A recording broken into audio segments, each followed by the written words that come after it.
Hello students, today we are starting a new chapter, that is plant kingdom.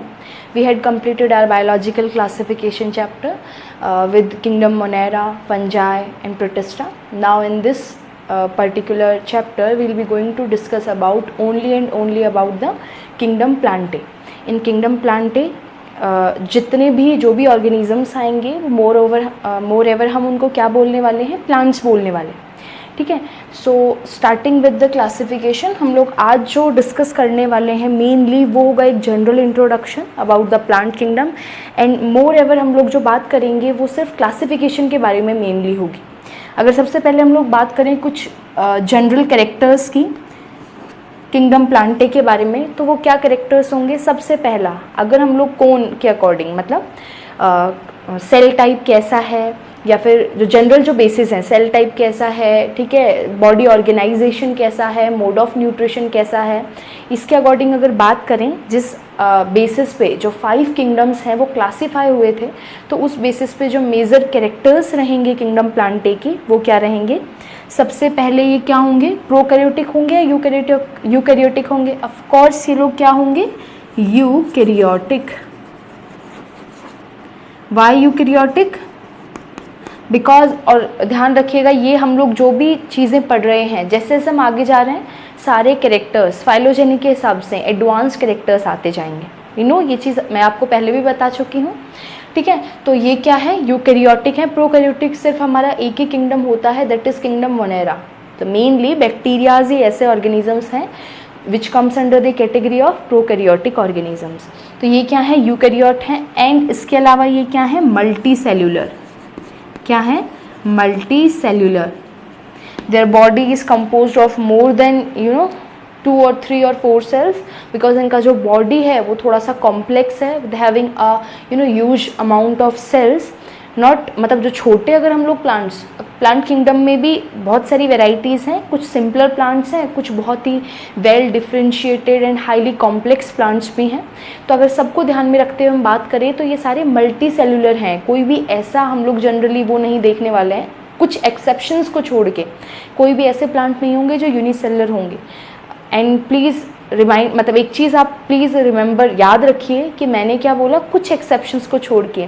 हम लोग जो general बात करते हैं वो एक जनरल उसका कैरेक्टर होता है, बट इसके अलावा exceptions are there and there. Exceptions तो होते ही हैं हर चीज़ के. So exceptions will be there, as an जितने भी प्लांट्स हैं वो सारे मल्टी सेलर नहीं होते. कुछ simpler plants like in case of algae में हम लोग देखेंगे कुछ ऐसे प्लांट्स भी होते हैं जो यूनिसेलुलर होते हैं. We'll discuss that in further part of the chapter. Now the next character is they are autotrophic. They are autotrophic. Why they are autotrophic? Because they are having a chlorophyll as a pigment, which generally autotrophic कौन से organisms होते हैं जो अपना खाना खुद synthesize कर सकते हैं. and अपना खाना कौन खुद सिंथेसाइज कर सकता है, द प्लांट्स या फिर जो भी organisms which are having machinery to synthesise that. And the main machinery जो पहली हम जिसके बारे में बात करेंगे कि ये चीज़ तो होनी ही चाहिए भैया अपना खाना सिंथेसाइज करने के लिए, वो क्या होते हैं, कुछ पिगमेंट्स होते हैं that can trap the sunlight, और वी कैन से जो केमिकल्स से अपना खाना डिराइव कर सकें. सो कुछ पिगमेंट्स होनी चाहिए. So they are the plants also have some pigments which are generally termed as chlorophyll. इसके अलावा भी होते हैं बहुत सारे पिगमेंट्स, जेंथोफिल्स होते हैं, कैरोटिनॉइड्स होते हैं, ठीक है, बाकी सब भी होते हैं. बट हमें क्या याद रखना है अभी एज इन जनरल अगर बात करें तो इनके पास कुछ फोटोसिंथेटिक पिगमेंट्स होते हैं with the help of which they use to synthesise their food by a complex process which is termed as photosynthesis. ठीक है. तो फोटोसिंथेसिस की हेल्प से अपना खाना खुद सिंथेसाइज करते हैं, hence they are termed as autotrophic. And the next character is their cell wall. Their cell wall is specifically made up of cellulose. So it is the prominent character of only the kingdom Plantae that they are having exclusively the cell which is made up of cellulose. So they are having the cell which is made up of cellulose. That's why they are also termed as cellulosic organisms. ठीक है. तो ये चीज़ ध्यान रखना. Plants जो हैं उनके कुछ जनरल कैरेक्टर्स हैं जो आपको पढ़ने से पहले पता होना चाहिए. अब हम लोग स्टार्ट करते हैं इंट्रोडक्शन में. पहली चीज़ क्लासिफिकेशन. हम बात करेंगे क्लासिफिकेशन की. सी मैंने आपको, जब हम लोग क्लासिफिकेशन, बायोलॉजिकल क्लासिफिकेशन जो हम चैप्टर पढ़ रहे थे, उसके अंदर जब हम लोगों ने स्टार्टिंग में एक ब्रॉड क्लासिफिकेशन पैटर्न देखा था कि किस तरीके से चीज़ों को क्लासीफाई किया जाता है, तो उसमें मैंने बताया था बहुत सारे तरीके होते हैं क्लासीफाई करने के ऑर्गेनिजम्स को। लाइक सबसे पहला जो सिस्टम होता था वो एक आर्टिफिशियल सिस्टम होता था कि जनरल एक या दो मॉर्फोलॉजिकल कैरेक्टर्स के बेसिस पे चीज़ों को क्लासीफाई कर दिया जाता था। फिर आया एक नया सिस्टम, ठीक है, जिसको हम बोलते हैं नेचुरल सिस्टम, जिसमें सिर्फ मॉर्फोलॉजिकल कैरेक्टर नहीं कि अच्छा एक दो कैरेक्टर को देखा और बाकी भी एनाटॉमिकल कैरेक्टर्स हो गए, जेनेटिक कैरेक्टर्स हो गए, बहुत सारे मैक्सिमम कैरेक्टर्स को ध्यान में रखते हुए चीज़ों को क्लासीफाई किया गया। बट इवोल्यूशन पैटर्न का वहाँ ध्यान नहीं रखा जाता है, बिकॉज उस टाइम तक इवोल्यूशनरी थ्योरीज इतनी प्रोमिनेंट थी नहीं, इतना इवोल्यूशन पे किसी ने बहुत ज़्यादा वर्क किया ही नहीं था, ठीक है। तो कंक्लूजन भी निकल के नहीं आया था कि कौन किससे किधर इवॉल्व हुआ है। सो इवोल्यूशन कैरेक्टर्स को इंक्लूड किया ही नहीं जाता था। देन थर्ड सिस्टम आता है हमारा फाइलोजेनेटिक सिस्टम। ये वो सिस्टम होता है जिसमें सब कैरेक्टर्स को बेस लेते हुए चीज़ों को क्लासीफाई किया जाता है। अलॉन्ग विद इसमें इवोल्यूशनरी रिलेशनशिप को भी प्रायोरिटी दी जाती है कि इवोल्यूशन के बेसिस पे कौन सा ऑर्गेनिज्म ऐसा है जो कि मोर कॉम्प्लेक्स है, मोर इवॉल्व है, तो उसको एक अच्छा, एक हाई पोजीशन दिया जाएगा क्लासिफिकेशन में। लोअर पोजीशन उसको मिलेगा जो इवोल्यूशनरी मतलब जो इवोल्यूशन के बेसिस पे थोड़ा सा कम इवॉल्व है, इवॉल्व नहीं है। फिर इसके बेसिस पे चीज़ों को सेट किया जाता है, ये इवॉल्व है, इससे ये इवॉल्व हुआ, देन फिर इवॉल्व हुआ, फिर इवॉल्व हुआ। तो इवोल्यूशन के बेसिस पे चीज़ों को कैटेगराइज किया गया इन फाइलोजेनेटिक। एक लास्ट आता है हमारे पास फिनेटिक सिस्टम, एक सबसे आजकल का जो मॉडर्न बिल्कुल सिस्टम है, जब हमारे पास बहुत ज़्यादा टेक्नोलॉजीज़ हैं, कंप्यूटराइज सारा वर्क हो गया है, बहुत इजी डिस्कवरीज हो गई हैं चीज़ों की, हम बहुत ज़्यादा सेल के अंदर एनालिटिकल कैरेक्टर्स एंड जितने भी कैरेक्टर्स हैं उनको बहुत अच्छे से देख पा रहे हैं। पहले तो हमारे पास इंस्ट्रूमेंट्स नहीं होते थे, तो बाहर कैरेक्टर्स को देख के या थोड़े बहुत एनाटॉमी कैरेक्टर्स को देख के ही चीज़ों को क्लासीफाई कर दिया जाता था, ग्रुप दे दिया जाता था। But now we are having that much technology at this particular time. We generally used to classify the organism on more particular basis. उसके बहुत अच्छे बेसिस के ऊपर हम इन लोगों को क्लासीफाई करते हैं, सब कैरेक्टर्स को ध्यान में रखते हुए, इवन अ सिंगल छोटे से छोटे कैरेक्टर को भी ध्यान में लेते हुए क्लासिफिकेशन होता है। ऐसे कंप्यूटर बेस्ड और टेक्नोलॉजिकल बेस्ड क्लासिफिकेशन को हम लोग बोलते हैं बेटा फिनेटिक सिस्टम ऑफ क्लासिफिकेशन। सो ये एक ओवरव्यू था। अब हम लोग थोड़ा सा डिटेल स्ट्रक्चर पढ़ते हैं। तो ये हम लोगों ने जो अभी मैंने बताया ये तो हम थोड़ा बहुत जानते हैं कि ऐसा होता था। अब हम लोग स्टार्ट करते हैं किंगडम प्लांटे को क्लासीफाई करने के लिए डिफरेंट साइंटिस्ट आए। कुछ साइंटिस्ट हम लोग बात करते हैं हिस्टोरिकल साइंटिस्ट। दो पार्ट में देखो, पूरा जो क्लासिफिकेशन है उसको दो मेजर पार्ट्स में डिवाइड किया जाता है। एक तो होता है हिस्टोरिकल क्लासिफिकेशन और बहुत पहले वाला जो क्लासिफिकेशन था। एक होता है मॉडर्न क्लासिफिकेशन जो आज के ज़माने का क्लासिफिकेशन है, when we are having that much of technological instruments and we are having that much potential, so that हम लोग बहुत सारे बेसिस को ईजिली देख के चीज़ों को क्या कर सकते हैं, क्लासीफाई कर सकते हैं। तो पुराने भी हुआ करते थे कि नए भी। पुराने टाइम में जो मेजर साइंटिस्ट हुआ करते थे, मैंने आपको बार बार बोला, वो एरिस्टोटल एंड थियोफेरेस्टस, जिन्होंने बहुत ज़्यादा मतलब they just think out of the box and इन्होंने क्या किया, डिफरेंट फील्ड के अंदर नई थ्योरीज सबसे पहली बार लाना स्टार्ट किया। सबसे पहली बार इन्होंने कोशिश की कि अच्छा चलिए हम लोग एक बार डिवाइड करके देखते हैं प्लांट किंगडम या फिर जो पूरा लिविंग वर्ल्ड है उसको। तो सबसे पहला जो क्लासिफिकेशन आता है वो आता है बेटा आर्टिफिशियल क्लासिफिकेशन सिस्टम। इसके अकॉर्डिंग क्या होता है, ऑर्गेनिजम्स को कुछ जनरल 1 और 2 मॉर्फोलॉजिकल कैरेक्टर्स के बेसिस पे डिवाइड कर दिया जाता है। ये ऐसे कैरेक्टर्स लेते हैं डिवाइड करने के लिए जो सिंपल ऑब्जर्वेबल कैरेक्टर्स होते हैं इजीली। अच्छा बाहर दिख रहा है इस प्लांट की हाइट इतनी है, इसकी इतनी है, तो हम इनको कैटेगराइज कर देते हैं छोटी हाइट वाले प्लांट, बड़ी हाइट वाले प्लांट। ऐसे कुछ क्रूड से बेसिस लिए जाते थे, बहुत रफ आर्बिट्री डेटा के हिसाब से बहुत क्रूड से बेसिस लिए जाते थे, बहुत सिंपल से बेसिस जो देखने में आपको इजीली पता चल जाए, है ना। अंदर का नहीं पता अंदर क्या एनाटॉमी है, किसके बेसिस पे डिवीजन, बट हम लोग एक सिंपल देखने के बेस पे 1-2 कैरेक्टर्स के बेसिस पे डिवीजन कर दिया करते थे, ठीक है। तो सबसे पहला आर्टिफिशियल सिस्टम ऑफ क्लासिफिकेशन, इसको किसके बेसिस पे, 1 और 2 मॉर्फोलॉजिकल कैरेक्टर्स के बेसिस पे इसको क्या किया जाता था, फॉर्म किया जाता था इस क्लासिफिकेशन सिस्टम को। ऐसे क्लासिफिकेशन सिस्टम पे वर्क करने वाले 2 साइंटिस्ट हैं, जिनका मतलब और भी बहुत सारे साइंटिस्ट थे, बट ये वो साइंटिस्ट थे इन्होंने तो सबसे पहली बार, जो थियोफेरेस्टस थे, इन्होंने सबसे पहली बार डिवाइड करने की कोशिश की प्लांट किंगडम को। बाकी बहुत सिंपल इन्होंने अपना डिवाइड करने का बेस लिया, इतना सिंपल कि मतलब बहुत सिंपल वाली चीज़ की अच्छा देखते ही आपको पता चल जाए। तो इन्होंने जो बेस लिया था वो था हैबिट। अच्छा, वो बहुत छोटे हैं या थोड़ा सा बुशी अपीयरेंस देते हैं या फिर वो बहुत टॉल है, तो इसके बेसिस पे 3 कैटेगरी बनाई उन्होंने प्लांट्स की, हर्ब, शब्स एंड ट्रीज।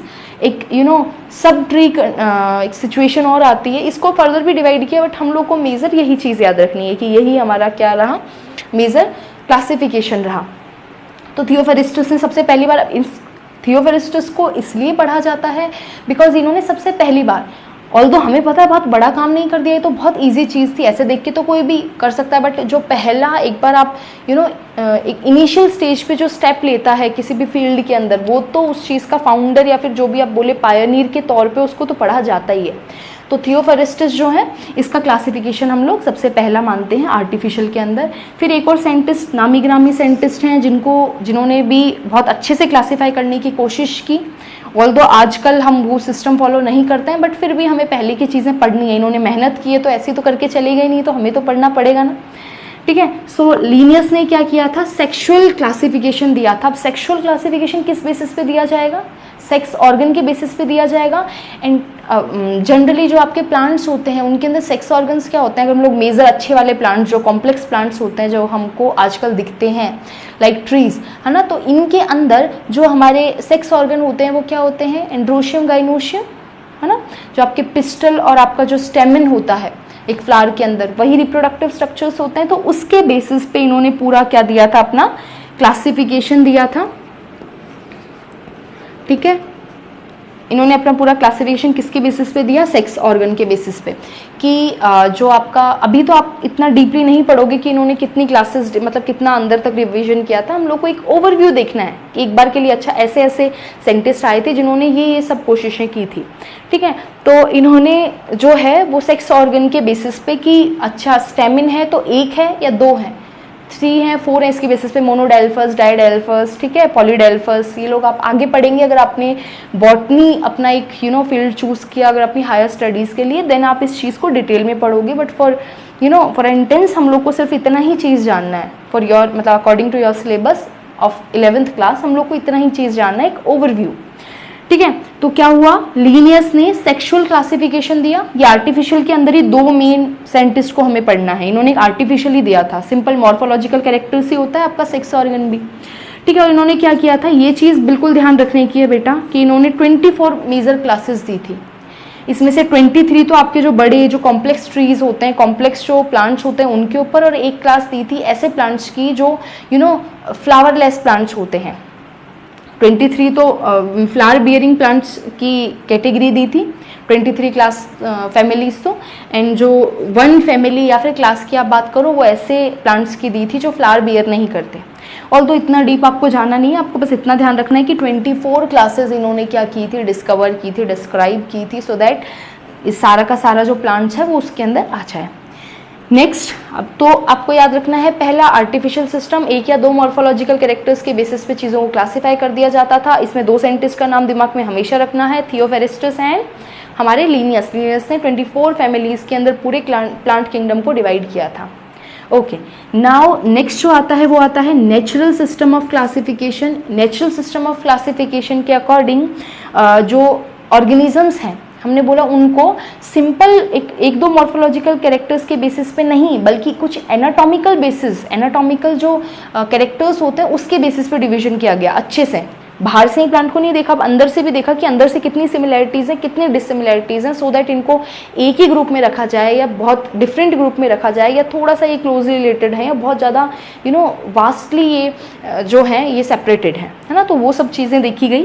तो इसमें मॉर्फोलॉजिकल कैरेक्टर्स भी थे, एनाटॉमिकल कैरेक्टर्स भी थे, ठीक है। और ये इसके अंदर जो मेन हमारा सिस्टम आता है, क्लासिफिकेशन सिस्टम, बहुत नामी ग्रामी साइंटिस्ट वाला, वो है Bentham and Hooker system of classification.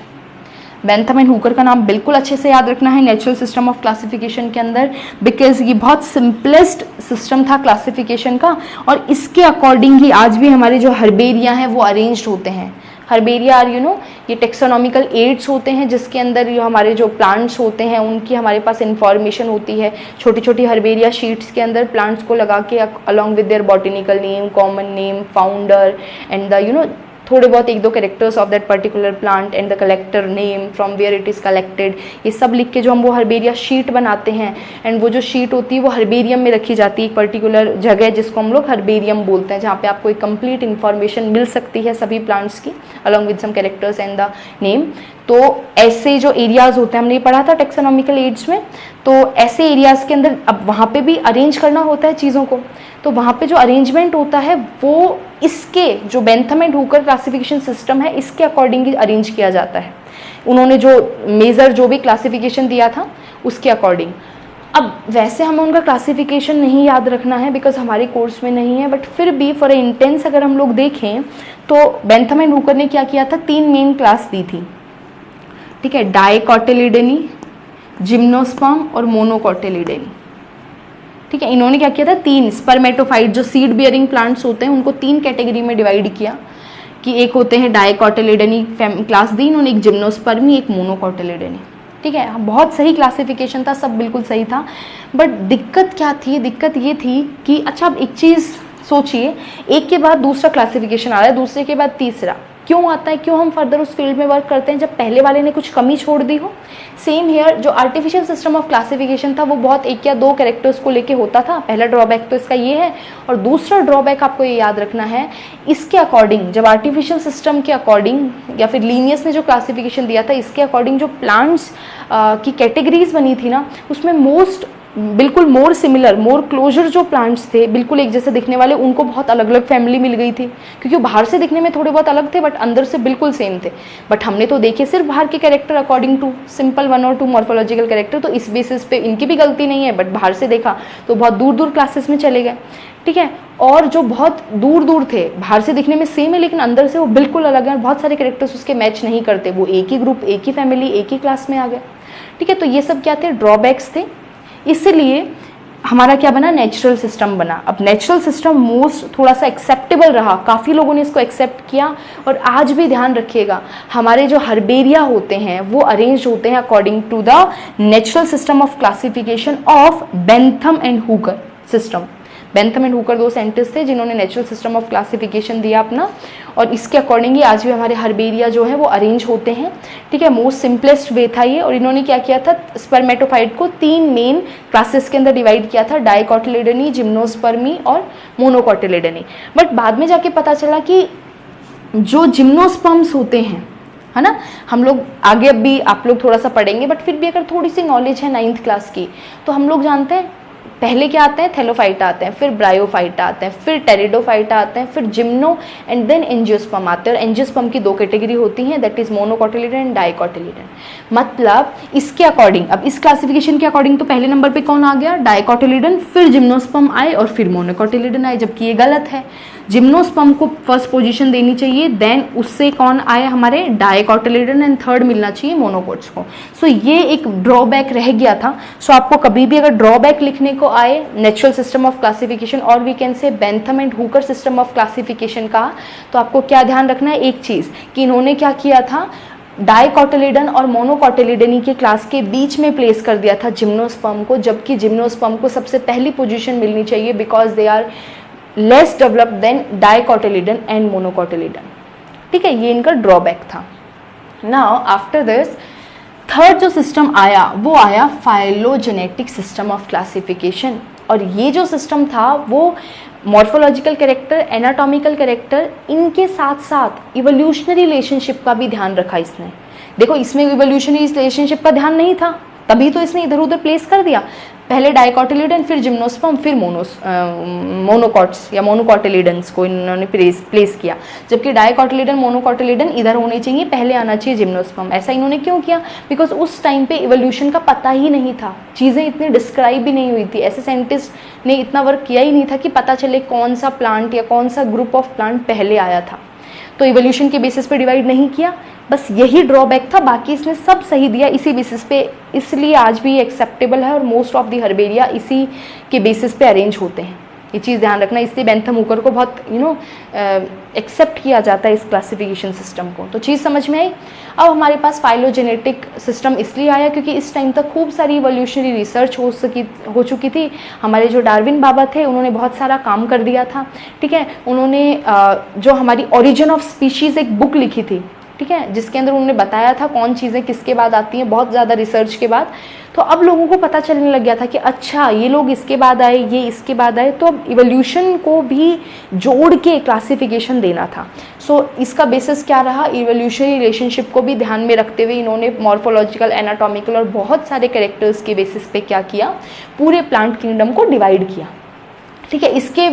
इसके अंदर फाइलोजेनेटिक सिस्टम के अंदर 3 साइंटिस्ट का मेजर आपको नाम याद रखना है। इन तीनों ने अपने अपने क्लासिफिकेशन दिए। मोरेवर वो थोड़े बहुत ही डिफरेंट थे, बट डिफरेंट थे इसलिए इनको अलग अलग हम लोग पढ़ते हैं। सबसे पहला आता है आइक्लर का क्लासिफिकेशन, फिर एंगलर एंड पेंटल का क्लासिफिकेशन, फिर आता है आपका ओसवाल्ड टिप्पो का क्लासिफिकेशन। सो 3 साइंटिस्ट याद रखने हैं, आइक्लर, एंगलर पेंटल एंड आपका ओसवाल्ड टिप्पो। ये जो तीनों साइंटिस्ट थे इन्होंने अपनी अपनी क्लासिफिकेशन दी। ऑल्दो हमें इनके क्लासिफिकेशन में डीप नहीं जाना, ठीक है, हमें सिर्फ इतना याद रखना है अच्छा इन्होंने क्लासिफिकेशन सिस्टम दिए थे। इनका होता है अच्छा खासा क्लासिफिकेशन सिस्टम है, ये फैमिलीज भी हमें पढ़नी होती हैं बट नॉट नाउ, है ना, आपके लेवल पे इतना नहीं है तो हम लोग अभी इतना अंदर नहीं जाएंगे।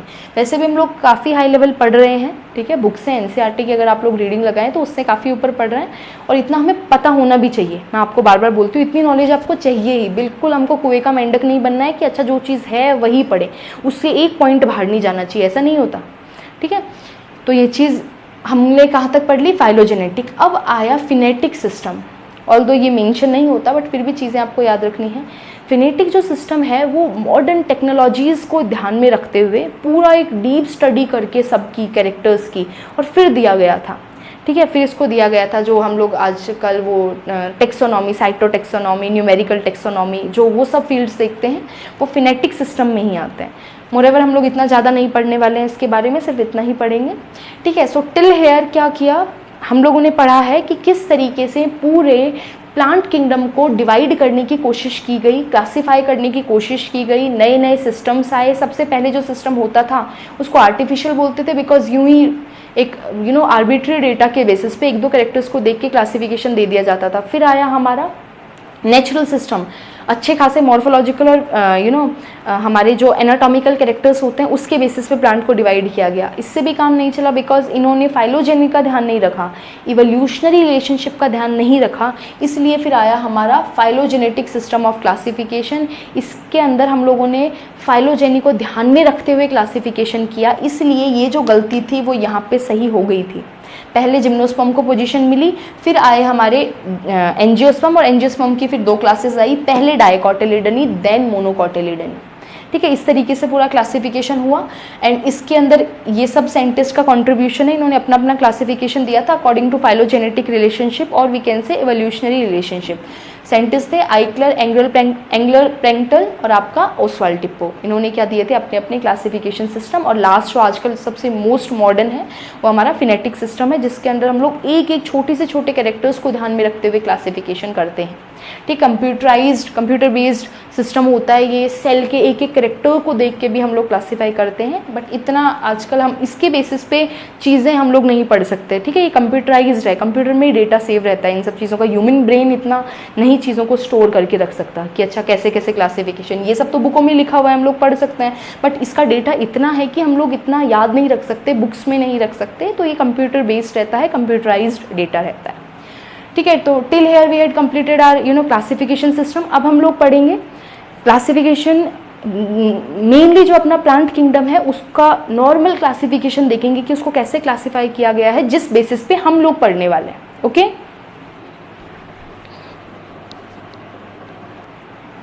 अब हम देखेंगे नॉर्मल क्लासिफिकेशन, जिसके अकॉर्डिंग हम लोग पूरे प्लांट किंगडम को पढ़ने वाले हैं हमारे चैप्टर के अंदर।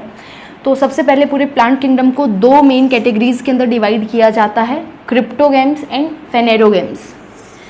क्रिप्टोगेम्स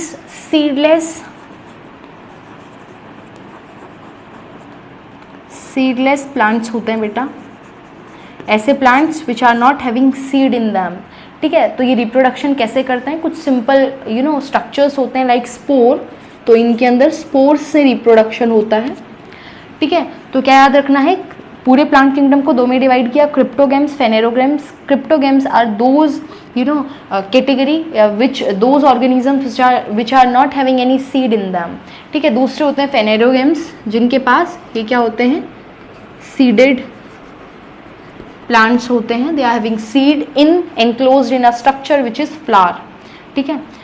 अब इसके बाद क्या होगा, क्रिप्टोगेम्स को फर्दर 3 पार्ट में डिवाइड किया गया, थैलोफाइटा, ब्रायोफाइटा एंड टेरिडोफाइटा, ठीक है।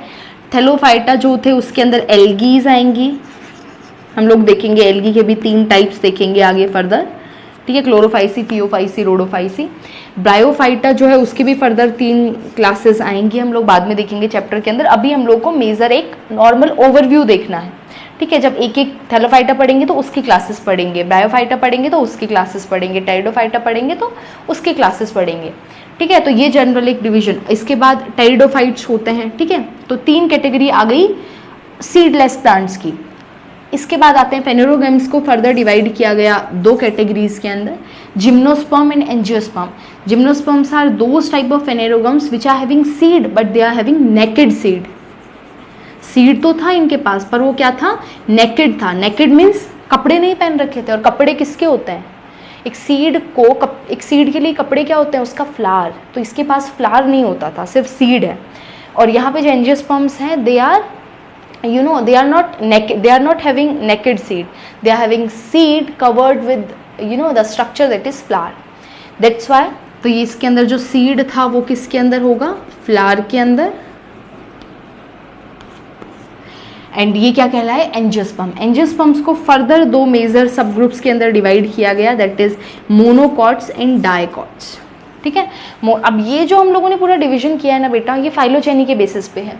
पहले थैलोफाइटा आए, फिर सबसे पहले क्रिप्टोगेम्स थे। क्रिप्टोगेम्स में भी पहले थैलोफाइटा, देन आपके ब्रायोफाइटा, देन टेरिडोफाइटा, फिर आए हमारे फेनेरोगेम्स। इसके अंदर पहले जिम्नोस्पर्म्स हैं और फिर आपके एंजियोस्पर्म आए। एंजियोस्पर्म में भी जो पहले हैं वो पहले आपके डायकॉट्स हैं, ध्यान रखिएगा, देन आपके मोनोकॉट्स हैं, ऐसा लिखना है आपको।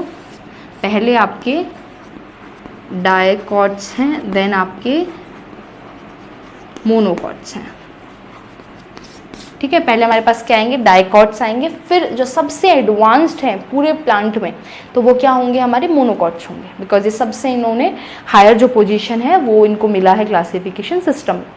तो ये क्या हो गया, हमारा जनरल क्लासिफिकेशन हो गया, जिसके अकॉर्डिंग हम लोग पूरे प्लांट किंगडम को पढ़ने वाले हैं। Now from the next video we will going to discuss about each single category of this plant. एक एक कैटेगरी को हम लोग डिटेल में पढ़ेंगे। सबसे पहले हम लोग थैलोफाइटा जो है उसको लेंगे, और इसके अंदर हम लोग पहले जनरल कैरेक्टर्स पढ़ेंगे, एंड आफ्टर जनरल कैरेक्टर्स इसके जो क्लासेस हैं, इसके जो डिविजन्स हैं एल्गी के, उनको हम लोग पढ़ेंगे। ओके, तो इस चीज़ को जो हमने अभी तक क्लासिफिकेशन पढ़ा है और नॉर्मल जस्ट एक क्लासिफिकेशन पढ़ा है कि जिस बेसिस पे पढ़ेंगे, तो इस चीज़ को आप एक बार के लिए रिवाइज करेंगे फटाफट से, बिकॉज क्वेश्चन क्लासिफिकेशन में से बनते हैं, ठीक है। वो 23 क्लासेस वाला, 24 क्लासेस वाला, वो सीधे क्वेश्चंस बनते हैं। मैं पहले बता रही हूँ, नेचुरल, आर्टिफिशियल, ठीक है, फाइलोजेनेटिक के सीधे क्वेश्चंस बनते हैं बेटा आपके 1-1, 2-2 मार्क्स में।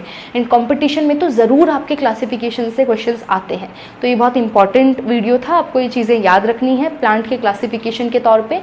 इसके बाद फ्रॉम द नेक्स्ट वीडियो हम लोग जो है वो कैटेगराइज्ड वे में क्या करेंगे, हम लोग बिल्कुल हमारे जो डिफरेंट इसकी जो क्लासेस हैं प्लांट किंगडम की, उसको हम लोग स्टडी करेंगे विद मोर डिफाइनिंग कैरेक्टर्स, बहुत अच्छे कैरेक्टर्स के साथ, और बहुत एक सेग्रीगेटेड वे के अंदर हम लोग सबको एक डीप वे में हम लोग क्या करेंगे, स्टडी करेंगे, ठीक है। इसको आप लोग अपनी बुक से पढ़िए, and if you have any problem then you can ask. Okay, thank you.